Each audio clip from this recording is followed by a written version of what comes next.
On the screen you can see there is an assignment. It's a mixed assignment, and we have the questions from first chapter, second chapter and third chapter.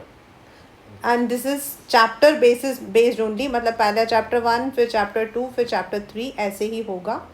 तो let us start with, and I'll just explain you how you have to interpret. अगर आपके ऐसा question आ जाता है exam में तो आप उसको कैसे इंटरप्रेट करोगे. प्लस जो आपका थर्ड चैप्टर है बिजनेस एनवायरनमेंट, मतलब आपको फर्स्ट तीनों में कीवर्ड्स आपकी जो इम्पोर्टेंट है वो बता दूंगी, एंड थर्ड चैप्टर में जैसे आपके कंपोनेंट्स हैं उन्हें आपको कैसे आइडेंटिफाई करना है वो आप जो हो आज अभी समझ जाओगे. Right.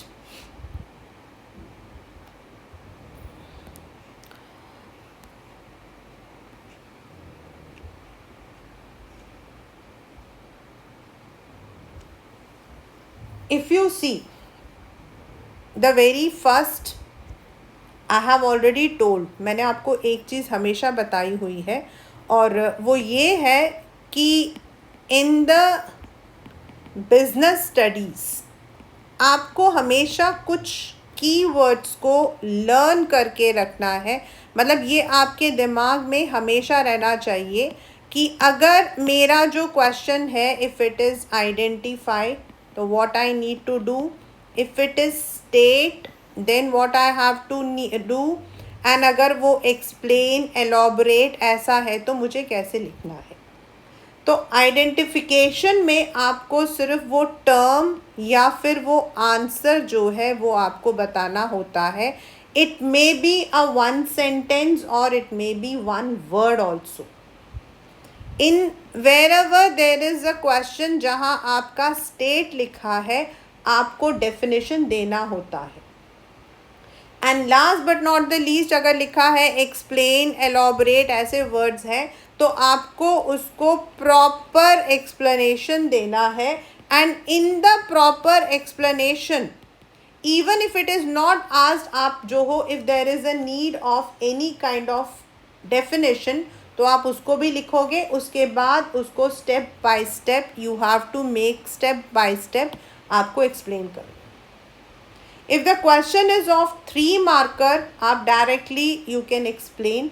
But if the question is coming for 4 or a 6 marker question है तो वहाँ पर if your question demands you should also make diagrams wherever, flow charts और any relevant figure आपको लगता है आपको ड्रॉ करना तो आपको करना है.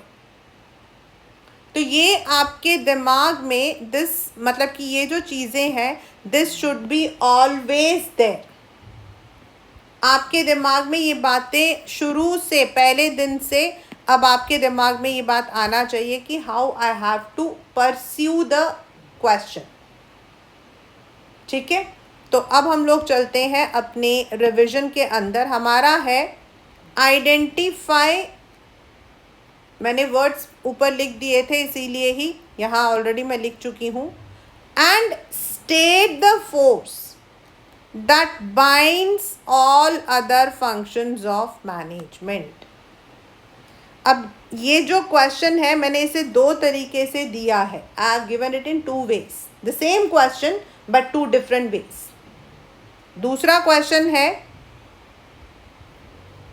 state the quality of management that is lacking, या फिर what is the quality of management do you think that is lacking. तो जहाँ हमारा फर्स्ट चैप्टर के अंदर we are having first of all हमारा चैप्टर क्या है नेचर एंड सिग्निफिकेंस.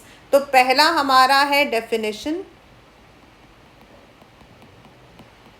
सेकंड हमारा है कैरेक्टरिस्टिक्स या फीचर्स. मैं चैप्टर नंबर 1 के बारे में बात कर रही हूँ. ठीक है. देन हमारा है इम्पोर्टेंस,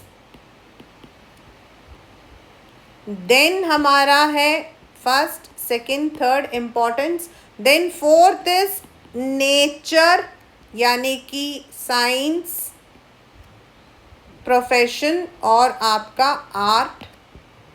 मैंने इसको जानबूझ के उल्टा लिखा है, ये है तो आर्ट साइंस एंड, मैंने इसको स्पा करके लिखा है, आप इसको याद रख सकते हो, नेचर को याद रख सकते हो with this acronym science, profession and as an art. तो मैंने इसको स्पा बना दिया है ताकि आपको याद रहे, right. Then levels, top level, middle level and supervisory level, ठीक है। उसके बाद आपका आ जाता है एसेंस, क्वालिटी और फोर्स, ये वर्ड्स, एसेंस, क्वालिटी, फोर्स, ऐसे words, and these all will be relating to coordination। तो पहले चैप्टर में हमारा क्या क्या है, हमारा है डेफिनेशन, फीचर्स और कैरेक्टरिस्टिक्स, इम्पोर्टेंस या सिग्निफिकेंस, नेचर, लेवल्स, एसेंस। तो ये हमारे इम्पोर्टेंट मेन है इसमें। अब आपको जब भी आप क्वेश्चन को लिखते हो तो ये चीज़ आपके दिमाग में होना चाहिए। अब यहाँ पे लिखा हुआ है आपका व्हाट इज द एसेंस या फिर force that binds all the functions. हाँ, इसके अंदर we also had the functions, and जो फंक्शंस है वो हमारे जाएंगे प्लानिंग, ऑर्गेनाइजिंग, जो आपके चैप्टर्स के नाम है उसी से जाएंगे। एंड बिकॉज सीक्वेंस में भी आता है planning, organising, staffing, directing, controlling.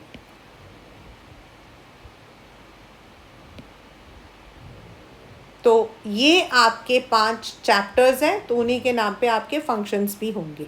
तो नाउ यहाँ पर हमसे पूछा है force.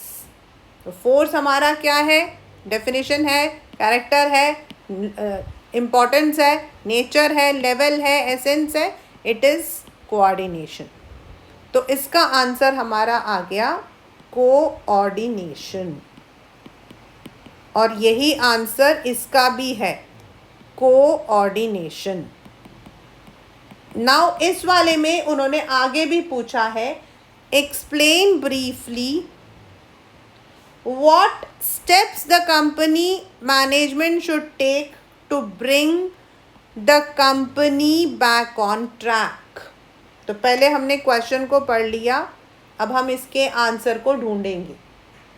Company X is facing a lot of problems these days. पहला, it manufactures white goods like washing machine, microwaves, refrigerator and air condition। The company's margins are under pressure। जो जो important है पहले उसको आपने समझना है। And the profit and market share are declining। मतलब जो क्या नुकसान हो रहा है, वो क्या प्रोड्यूस कर रहा है वो नहीं, क्या नुकसान हो रहा है। The production department, अब आता है आपका keyword, blames marketing for not meeting the sales target, and the marketing blames production department for producing goods which are not of good quality। तो अब यहाँ पर क्या है, the finance department blames both production and marketing, यानी कि एक दूसरे को ब्लेम कर रहे हैं, यानी कि एक दूसरे के साथ वो जो है कोऑर्डिनेट नहीं कर रहे हैं। तो आंसर तो हमारा आ गया coordination. Now what steps the company has to take. अब कंपनी को क्या क्या करना चाहिए इसके लिए, दे नीड टू, उनको कोऑर्डिनेशन को सेट करना चाहिए। They should set the targets, they should take employees को जो है प्रॉपर इंस्ट्रक्शन देना चाहिए, टाइमलाइन सेट करना चाहिए, ताकि एक दूसरे के साथ जो है they are able to coordinate. ऐसा बुक में नहीं है, but how coordination works, coordination is a binding force, उसके जो इम्पोर्टेंस है आपके, वो आपको यहाँ पर बताना है कि उसे कैसे इम्प्लीमेंट करना है। This is how any question which comes in your exam, आपको उसे इंटरप्रेट करना है। अब हमारा सेकेंड क्वेश्चन है, we are still on chapter number 1 only. तो हमारा जो सेकेंड क्वेश्चन है वो कह रहा है, Ritu is the manager of northern division of a large corporate home. At what level does she work in the organization and what are her basic functions? Simple question but 4 marker. Simple question but 4 marker. साथ साथ में क्या क्या चीज़ें लेकर चलनी है ये भी आप लोग देखते रहो. You need to understand the question also. At the same time, what we have to do, whether the question has to be attempted for only 1 marker or it has to be attempted for 4 marker or 6 marker, ये हमारा different होता है, क्योंकि आपका जो length होता है वो उसी के अकॉर्डिंग आपका बढ़ जाएगा. तो now Ritu is working at this level. तो नाउ टेल मी, हमें इसमें क्या ढूंढना है? हमें इसके अंदर ढूंढना है whether she is working at the top level, middle level और सुपरवाइजरी लेवल. ठीक है, सुपरवाइजरी तो है नहीं. Manager of northern division, manager of northern division, she is at the middle level. तो अब मिडिल लेवल के फंक्शंस क्या क्या हैं हमारे?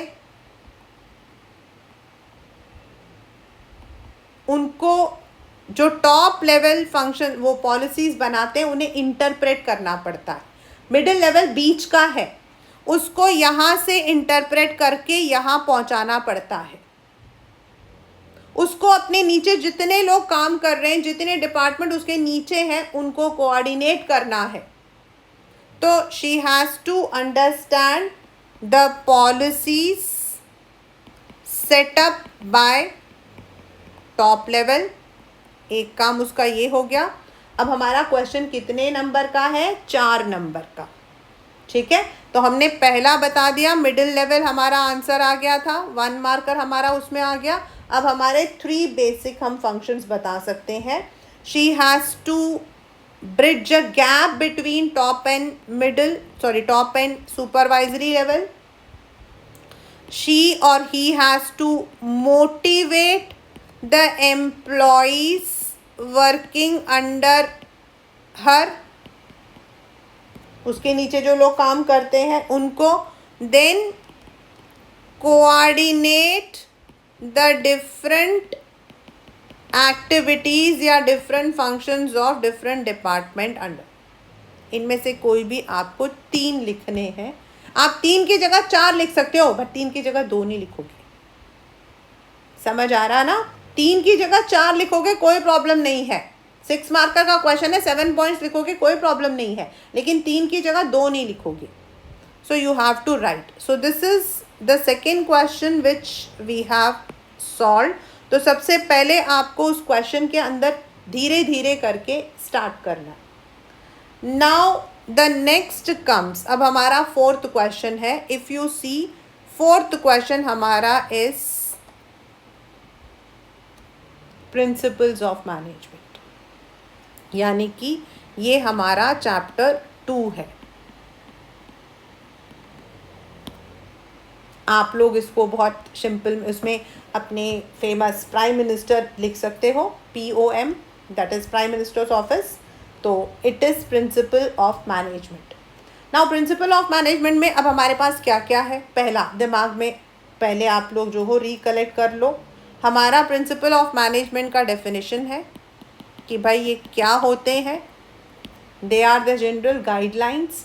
फिर हमारे 2 मेन, हम लोग 2 जनों के बारे में पढ़ चुके हैं, एक है फेयोल्स एंड दूसरा है टेलर, राइट। टेलर जो है वो टेलर है। टेलर कौन है? टेलर है, ठीक है। टेलर कौन है? He is Taylor. क्यों मैंने ये वर्ड बोला है? He is working on equipment, scientific management, right. और दूसरा जो बच गया फेयोल्स, जनरल। तो यहाँ तक आपको याद हो जाएगा कि दिस इज, मतलब कि हमारा अभी तक जो है हमने ये लर्न किया है। अब हमारे जनरल मैनेजमेंट के 14 प्रिंसिपल्स हैं, वेयर एज साइंटिफिक के हमारे पास सिर्फ 4। लेकिन हमारे इनमें कोई टेक्निक नहीं है, इनमें हमारे टेक्निक भी है टू इम्प्लीमेंट देम। और वो क्या क्या है? Motion study, time study, fatigue study, ये सारे हैं ना हमारे पास में, कि भाई हमें कैसे मूवमेंट करना चाहिए, कितना टाइम हमें कंज्यूम करना चाहिए, ताकि हम अपने वर्क, कितना वर्कर हमें चाहिए, ये पेपर में आता है इसलिए मैं यहाँ स्पेसिफाई कर रही हूँ, how many workers we need. Then fatigue हमारा, हम जब हम थक जाते हैं तो कितने इंटरवल में we should give.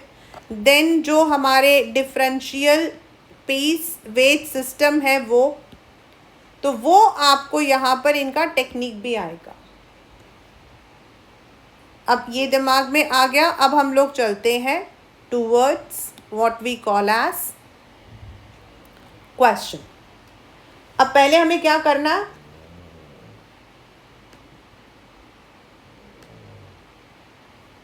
Sorry,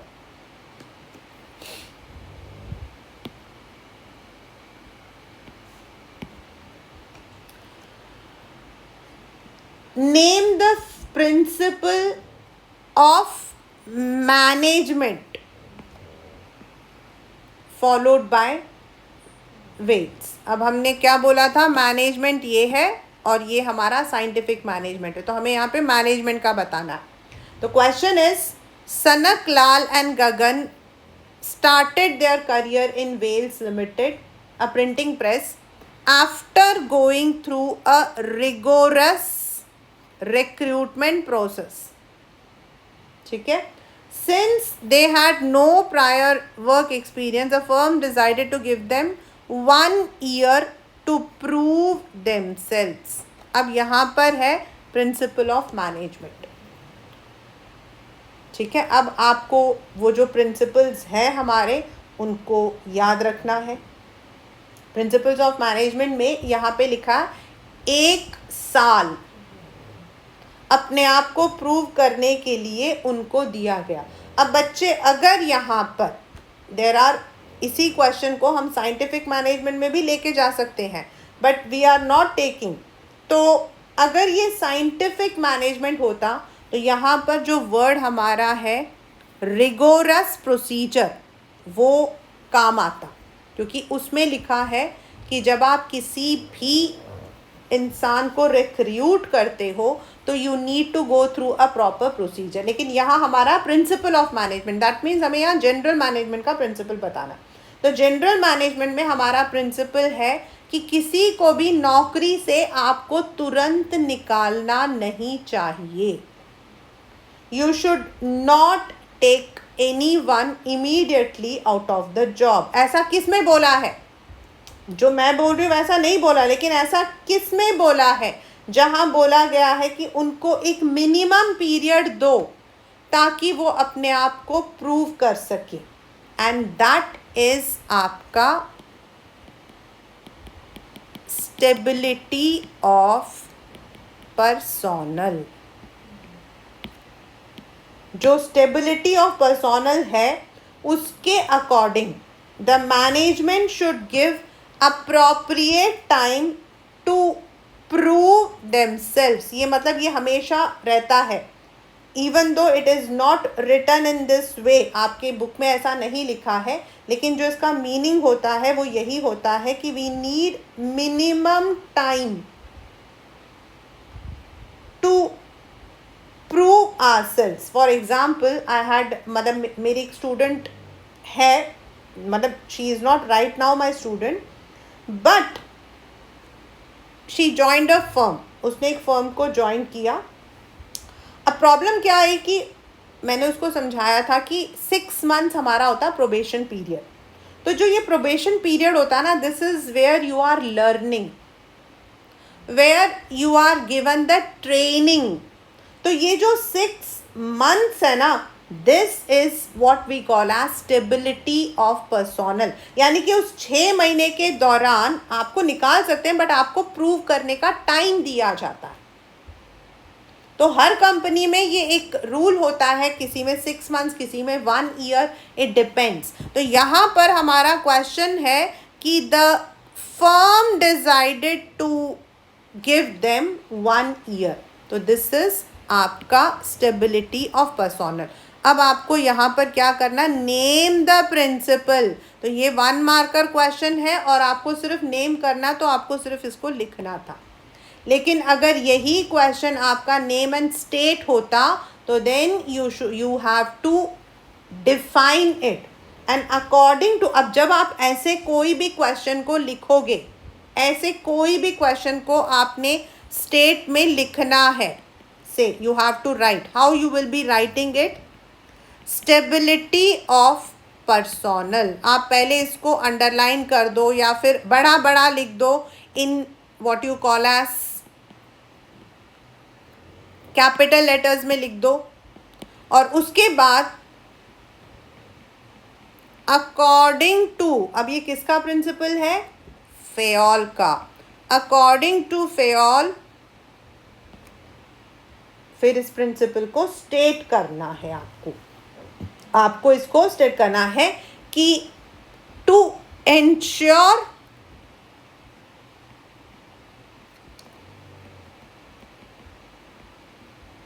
minimum absenteeism,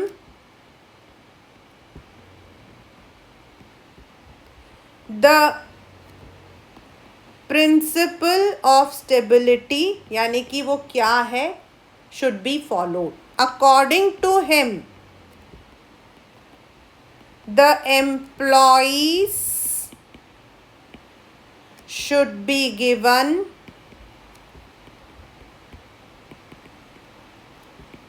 minimum time to prove their capabilities.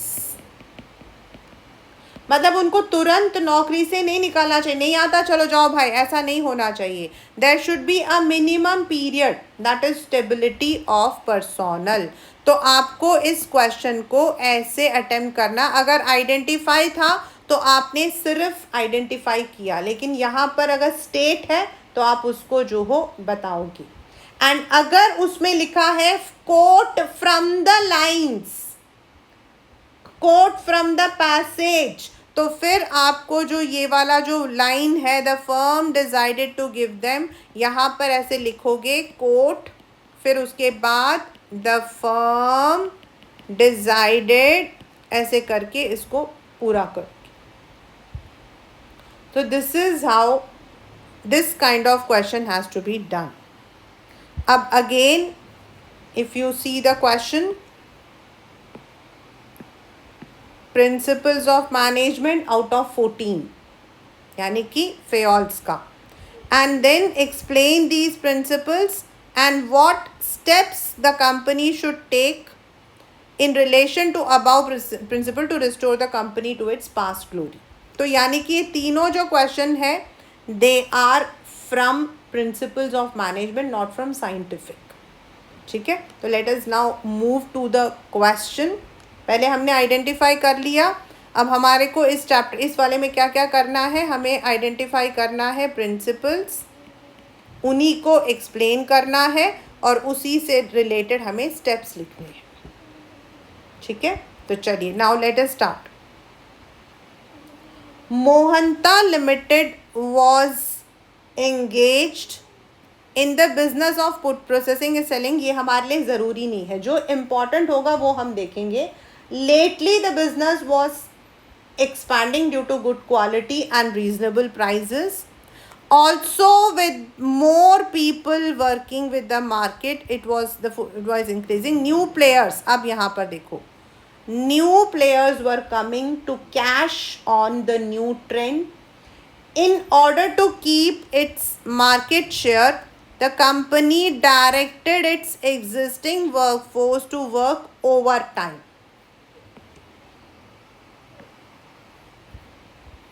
This resulted in many problems. Due to increased pressure, the efficiency of the workers declined. Sometimes the subordinates had to work for more than one superior, resulting in declining efficiency. And the divisions that were previously working in one product were made to work on two or more products. This resulted in lot of overlapping. The workers were becoming undisciplined. The spirit of teamwork which had characterized the company previously was beginning to wane. Wane मतलब खराब हो रहा था. Workers were feeling cheated and initiative was declining. अब इसी में आपको सारे पता लग गए कि क्या क्या है. तो अगर हम देखें, पहले आप इसको ऐसे लोगे, देन आप देखोगे इंक्रीज्ड प्रेशर, ये किसके अंडर आ रहा है. Then subordinates working more than one superior, वो किसके अंदर आ रहा है. देन एक से ज़्यादा प्रोडक्ट बनाए जा रहे हैं एक डिवीजन के अंदर, वो किसके अंदर आ रहा है. देन अनडिसिप्लिन्ड हो गए हैं, वो हमारा किसके अंदर आ रहा है. और इनिशिएटिव, इसी के अंदर आपके आधे आंसर्स आपके हैं. राइट. तो सबसे पहले है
unity of command, division of work, discipline, initiative, esprit de corps.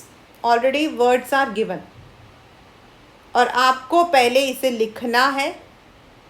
उसके बाद सेकेंड क्वेश्चन है हमारा, पहले में हमें आइडेंटिफाई करना था, तो पहले हमने आइडेंटिफाई कर दिया. फिर सेकेंड में हमें उसको एक्सप्लेन करना है. According to the principle, a subordinate should get command from only one boss. फिर division of work states that the work should be divided into small chunks. Third, discipline यानी कि place for everything, place in मतलब सारी मतलब की जो behavior है वो. Initiative, there should be appropriate place for initiative, and working together it should be replaced, I should be replaced by we. ये पांचों आपने लिखना है. देन व्हाट स्टेप्स, वो आपको बताना है कि उनको क्या करना चाहिए. कोऑर्डिनेशन करना चाहिए, यूनिट जो वायलेट हुआ है उनको ठीक करना चाहिए. ये आपको अपने वर्ड्स में लिखना है. This is how you have to interpret a question. अब हमारा आता है तीसरा चैप्टर. ठीक है. अब जो तीसरा चैप्टर है वो है हमारा बिजनेस एनवायरनमेंट. अब बिजनेस एनवायरनमेंट में आपका what are the things you have to learn. पहला, definition, it is the sum total of all the external and internal. ठीक है, फिर हमारा आता है what you call as features. ठीक है, then importance, then आपका components. components को हम क्या बोल सकते हैं? dimensions, right. एंड उसके बाद हमारा जो आपको लर्न करना है वो है demonetisation,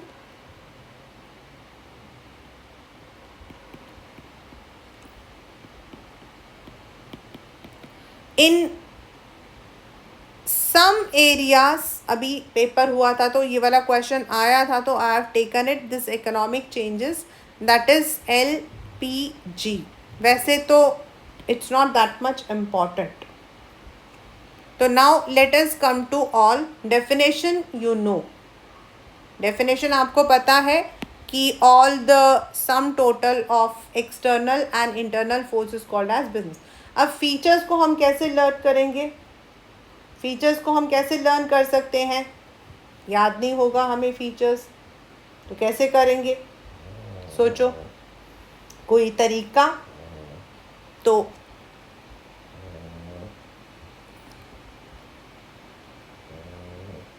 I am writing something.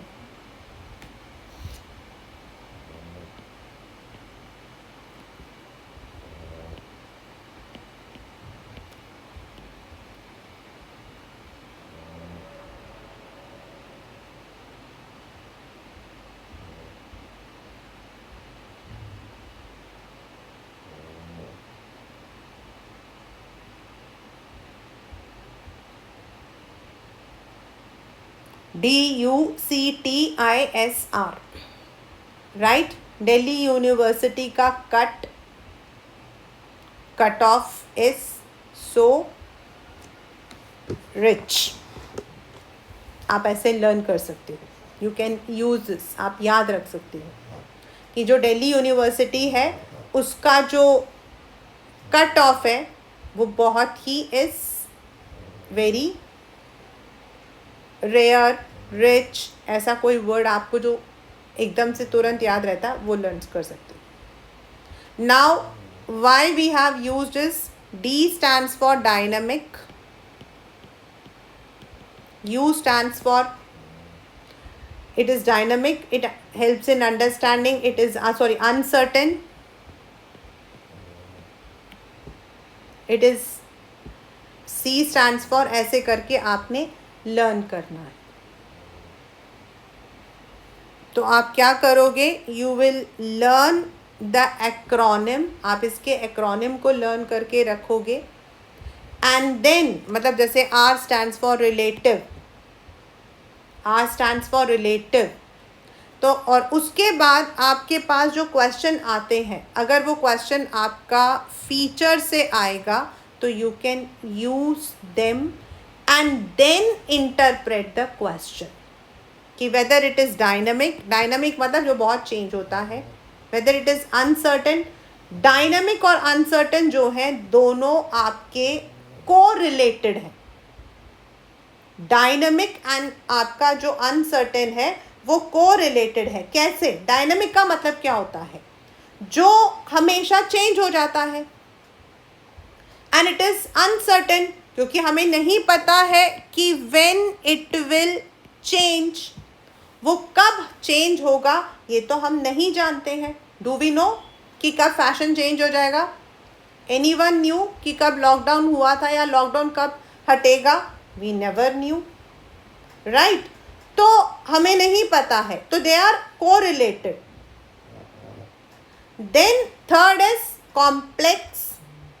आप कभी भी यू कैन नॉट एग्जैक्टली, आप में से जिनके भी बिजनेस है आप उनसे पूछ सकते हो, you can not exactly evaluate कि भाई हमारा जो बिजनेस है उसमें ये प्रॉब्लम आएगी, उसको कैसे हम करें. मतलब they are complex. Sometimes it may be solving in 1 minute and sometimes there might be no solution. There might be no solution. तो आपको वो भी देखना है। देन नेक्स्ट आपका आ जाता है what we call as T. What we call as T. T is totality of external force, totality of external force, interrelated, मतलब एक कंपोनेंट दूसरे कंपोनेंट से भी जो है it is related. Specific and general force and relativity. Now what is specific? Specific आपका है जो सिर्फ आपके बिजनेस को ही अफेक्ट करेगा। जैसे चीज़ के दाम में अगर कोई भी चेंजेस होती है तो वो पिज्ज़ा के बिजनेस को अफेक्ट करता है। लेकिन जनरल होता है, जैसे गवर्नमेंट ने कोई चेंजेस कर दी हैं, अब गवर्नमेंट ने कहा कि आपको ऐसे नहीं, जैसे प्लास्टिक्स में चेंज आए थे, आपको ये वाला नहीं ऐसे लेना है, you can not serve in this bowl, you have to say, वो आपके आ जाते हैं अंडर मतलब कि जनरल, जो सबके लिए हो सकता है। It may be to 1 2 3 business.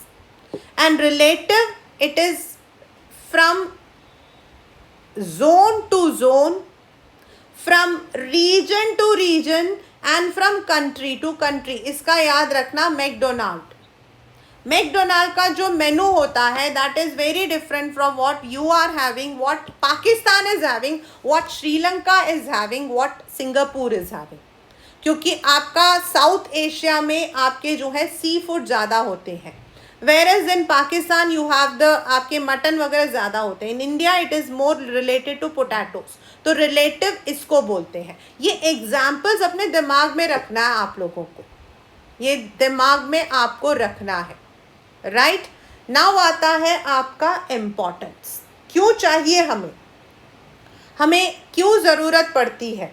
Business environment को आप पढ़ोगे तो आप जो हो ऑपरेशन थिएटर क्रिएट कर सकते हो। क्या क्रिएट कर सकते हो? ऑपरेशन थिएटर, यानी कि opportunities and threats. Opportunities and threats. Opportunity आई तो उसको आप ग्रैब कर लोगे, और थ्रेट हुआ तो आप अपने आप को बचा लोगे। Right. Second is tapping useful resources. आप जो उससे रिलेटेड, अगर आपका कोई अपॉर्चुनिटी है, आपको पैसा चाहिए तो आप फाइनेंस अरेंज करोगे। अगर आपका कोई थ्रेट है और उसके लिए आपको ज़रूरत पड़ रही है, ज़्यादा काम करना, आपको ज़्यादा लेबर्स की ज़रूरत पड़ रही है, तो आप लेबर्स की वो करो, मतलब कि you will arrange for them. तो वॉट एवर रिसोर्सेज, मतलब it can be human resource, it can be physical resource यानी कि मशीन, और it can be financial resources. Then it also helps in coping rapid change. आपके जो changes हो रहे हैं, डायनेमिक है, तो जो चेंजेस हैं उनको आप सॉल्व कर सकते हो। Then it also helps in assisting planning. Andhra Pradesh, आप आगे जो प्लान करना चाहते हो उसको याद रख सकते हो, उसको उसके अकॉर्डिंग आप चल सकते हो, एंड ओवरऑल आपकी जो एफिशिएंसी है उसको आप बढ़ा सकते हो। This is always for everyone. तो रिमेंबर, अब आ गया हमारा कंपोनेंट। अब कंपोनेंट को हमने कैसे लर्न करना है। Component, as all of you are having the problem कि मैम कंपोनेंट के अंदर हमारा जो है एक है सबसे पहला economic, social, legal, technological and political. ठीक है।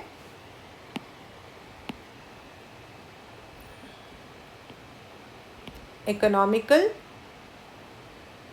Legal, technological, social and political.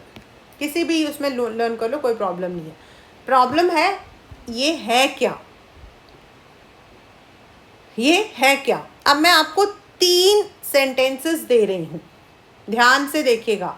3 sentences दूंगी मैं, और तीनों सेंटेंसेस में 3 अलग कंपोनेंट्स हैं, ठीक है। सबसे पहला आपका, जो मैं पहले 2 चीज़ों को क्लियर कर रही हूँ, और वो ये है कि हम सोशल किसको बोलते हैं, हम सोशल किसको बोलते हैं। पहला मैं क्या ले रही हूँ यहाँ पर, पहला मैं आपके लिए ले रही हूँ सिंपल सोशल। तो सोशल कौन सा हो जाता है, which is related to society. अब सोसाइटी है तो क्या होगा, उनके घर में वो चीज़ है, मुझे भी लेना है। यार उसने ना बर्थडे पार्टी बहुत अच्छे से की थी, तो मुझे भी लेना है, मेरे को भी वैसा ही लेना है। तो it can B trend, mind set, आपका मतलब कि जो फैशन, फेस्टिवल्स, ये सब कुछ आपका सोशल में आ जाता है। विच इज़ योर थॉट, अच्छा मतलब कि खाना, हाइजीन, हेल्थ, अपना हेल्थ कॉन्शियस रहना। They are not political, they are not economical, इसमें पैसा नहीं, अपने लिए सोचना, हेल्थ कॉन्शियस रहना, जिम जाना, अच्छा पानी पीना, स्पार्कलिंग वाटर पीना, means everything where you are thinking about good for yourself, you are thinking good for your environment, you are thinking good for your society। जैसे आपका बर्थ रेट है, मतलब कि जो डेथ रेट है वो क्या है, why it comes under social, क्योंकि that shows कि हम लोग अपने बारे में ज़्यादा सोचते हैं, हम अपना ख्याल रखते हैं। तो social is simple to interpret, anything जो आपका इससे रिलेटेड आ जाएगा वो हमारा सोशल में आ जाएगा, ठीक है। अब हमारा जो नेक्स्ट इजी वाला है वो है technical. Now the word itself, technology अपने आप ही डिफाइन करता है science, invention, world web, computer, tablet, tablet मतलब टैब, डिजिटल टेक्नोलॉजी, जो ये वर्ड्स ऐसे आ जाएंगे वो सारा हमारा जाएगा अंडर टेक्नोलॉजिकल। तो अब बच गए हमारे 3 महारथी, दैट इज फर्स्ट इज आपका economic, second is political, and third is legal, ठीक है। तो I am giving you 3 sentences, ध्यान से सेंटेंस को पढ़िएगा।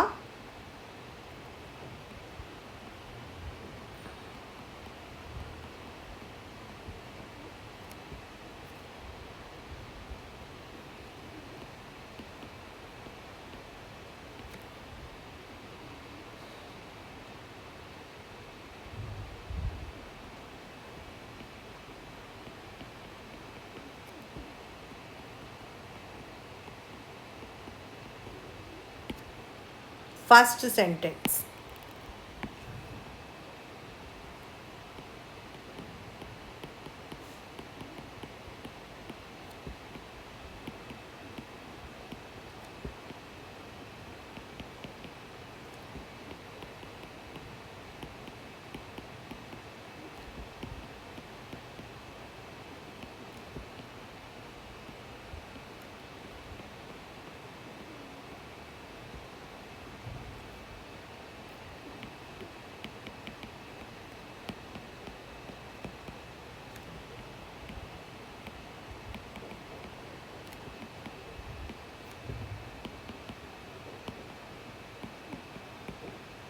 Second sentence,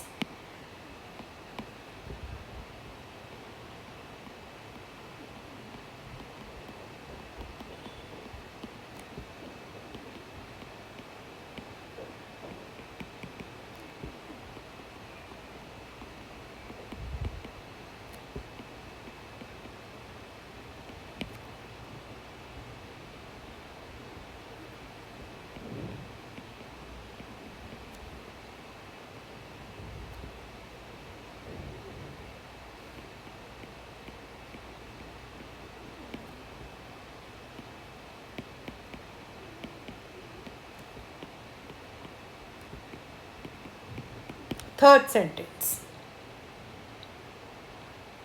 right, the sentences are same, बस उसको लिखा मैंने 3 अलग तरीके से है। पहला sentence, I have written 500 and 1000 rupees note is now not in circulation, ठीक है। The second sentence says 500 and 1000 is not in circulation, लेकिन आगे मैंने लिखा है leader of ruling party has given the instruction, leader. और तीसरे में मैंने लिखा है RBI has banned it according to act. आ गया, 3 अलग वर्ड्स हैं, मतलब तीनों सेंटेंस का जो मेन सेंटेंस है वो सेम है, लेकिन उसमें पहले में सिर्फ it is not in circulation, दूसरे में मेरा जो वर्ड है which I have used is leader, political party, ruling party, और तीसरे में act, right.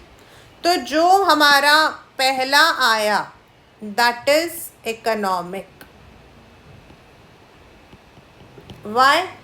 Because it is dealing with money. Why? Because it is dealing with money, revenue, profit, मतलब anything money, revenue, profit आपका किस में आएगा? Economic में। लेकिन सेकंड में हमारा इकोनॉमिक तो है, लेकिन आगे लिख दिया है द लीडर हैज़ गिवन, तो यहाँ पर interpretation is there of the political party. तो पॉलिटिकल पार्टी मतलब पॉलिटिकल, और तीसरे में it is not a political party, it is not a ruling government, it is because of an act, an amendment, an order, administrative order.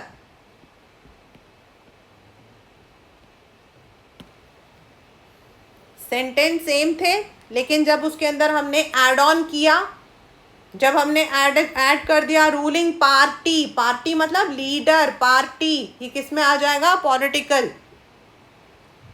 लेकिन अगर इसमें लिखा हुआ है because RBI has banned it, there is an administrative order, तो वो order, act, वो किस में आ जाएगा? लीगल, क्योंकि लीगल का मतलब होता है ठप्पा लग जाना, ऑर्डर मिलना आपको।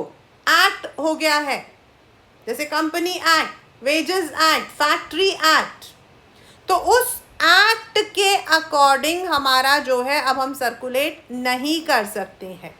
तो the first is economic because it is dealing with money, but second में आपका interpretation is from the government, and third is there is an order. So this is the difference between economic, political and legal environment.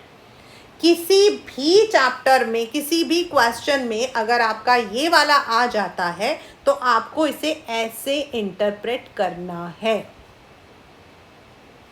Now let us come to the question which we have. State, अब हमेशा जब आप पढ़ते हो ना तो एक चीज़ याद रखना, जब ये वर्ड्स आप पढ़ते हो, डायमेंशन या डायमेंशंस, कंपोनेंट या कंपोनेंट्स, इम्पोर्टेंस या इम्पोर्टेंसेस, ये जो सिंगल लेटर है ना उसे आपका पूरे मार्क्स कट जाएंगे। यहाँ लिखा है स्टेट द डायमेंशंस, यानी कि एक से ज़्यादा। National Digital Library of India is a pilot project initiated by HR Ministry.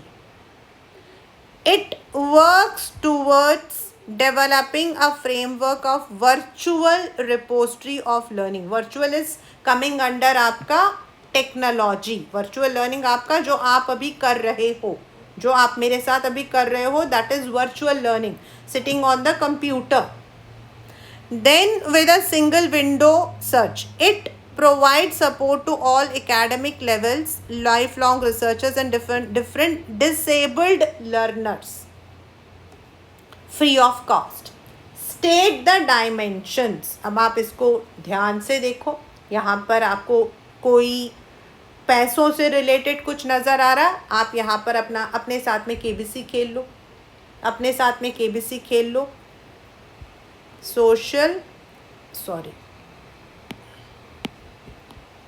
Social, economical, legal, technological and political. अब आप इसके साथ केबीसी खेल लो, देखो आपको कुछ नज़र आ रहा है इसमें। समथिंग रिलेटेड टू मनी, कुछ पैसों का लेन देन हो रहा है, कोई प्रॉफिट, कोई रेवेन्यू, उसके बारे में कुछ बताया है? नहीं, तो ये नहीं है। Second, is there any law, कोई लॉ बना है, कोई एक्ट, कोई लॉ, कोई एक्ट बना है? Is there any word like that? आपको ढूंढना है, मतलब आपको सोचना है, is there any act coming here? नहीं। Then anything related to government ने कोई मतलब कि दिया है, गवर्नमेंट ने कोई ऑर्डर दिया है, कोई पॉलिटिकल सल्यूशन, पॉलिटिकल प्रॉब्लम, कुछ ऐसा कुछ बताया है? Is there any? अब आप इसके अंदर सोचोगे कि मैम यहाँ पे लिखा हुआ है HRD ministry, it is a pilot project initiated by HRD ministry. फिर नेक्स्ट इज सोशल। सोशल में anything which is related to society, जो सोसाइटी को डील करता है। तो यहाँ पे लिखा हुआ है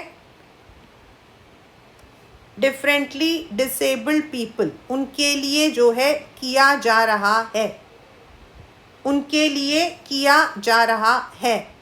तो whether it is there, yes, social is there.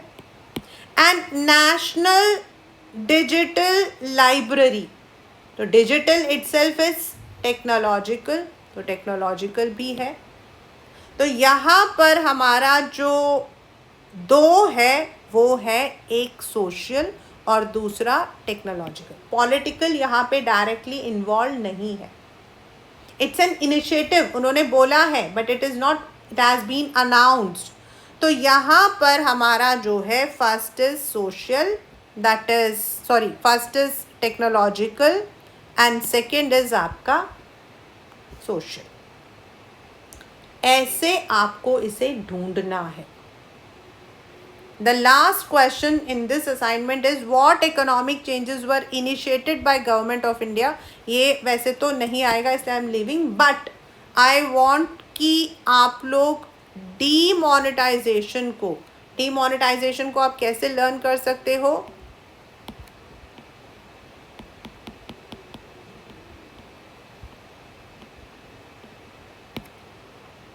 Demon, demon मतलब डेमन कौन होता है? राक्षस। तो डीमोनेटाइजेशन वॉज डीमोनेटाइजेशन, यानी कि the value of 500 and 1000 rupees को ख़त्म कर दिया गया था। And why it was done? It was done to erase the corruption. Fake notes जो सर्कुलेट हो रहे थे उनको वापस लेने के लिए। It was also a way to introduce savings, and जो टैक्स इवेजन था उसको इम्प्रूव करने के लिए। तो that was a feature, that is importance also, that is how government had dealt. अगर आप उसको लर्न करते हो वही आपको सारे में यूज हो जाएगा। तो डीमॉन को ज़रूर याद रखना, क्योंकि डीमॉन से क्वेश्चन भी है कि जो यही वाला जो मैंने ऊपर आपको ये वाला दिया था, ये क्वेश्चन आपका डीमॉन इज एन इकोनॉमिक मतलब कि reform, it is an economic reform, लेकिन उसे इनिशिएट किया था नरेंद्र मोदी ने। तो जो क्वेश्चन है वो पॉलिटिकल। तो ये आपको जो है जब ये लिखते हो, जब आप ये आइडेंटिफाई करते हो किसी भी चैप्टर में, specifically in this chapter only you will be having this kind of, तो आपको ये वर्ड्स अपने दिमाग में रखना है and you have to identify wherever there is something related to money, revenue, something related profit, law, inflation, ये सारा आपका इकोनॉमिक टर्म्स है। यू आर ऑलरेडी इकोनॉमिक्स के बच्चे हो आप सब। Then anything related to leader, politics, political leader, opposition, जो पॉलिटिकल टर्म्स को रिलेट करते हैं, पॉलिटिकल साइंस में जो टर्म्स यूज होते हैं वो आपका political. Anything like law, act, ये हमारा लीगल। तो इस तरीके से आपको इसे जो है आइडेंटिफाई करना है. तो I hope that this might have helped you out to identify the components of business environment in a proper manner. In components को हम लोग dimensions भी कह सकते हैं. तो हमारे जो dimensions हैं once again economic, money, legal, law, technology, digitalization, wallet use करना, social हमारे trends, fashion, political anything related to politics, leadership, हमारा एक्सटर्नल अफेयर, मतलब चाइना के साथ हमारा एक्सटर्नल रिलेशंस अच्छे हो गए हैं because of the leadership. That is political. That is political. Anything जिसमें पॉलिटिक्स इन्वॉल्व हो रहा है, जिसमें गवर्नमेंट इन्वॉल्व हो रही है, वो पॉलिटिक्स है. और इस तरीके से आपने इन डायमेंशंस को याद रखना है. And you have to identify, because most of the time it comes in the identification, and you would be able to easily solve this questions from this chapter. So that is all for the assignment from chapter 1 to 3.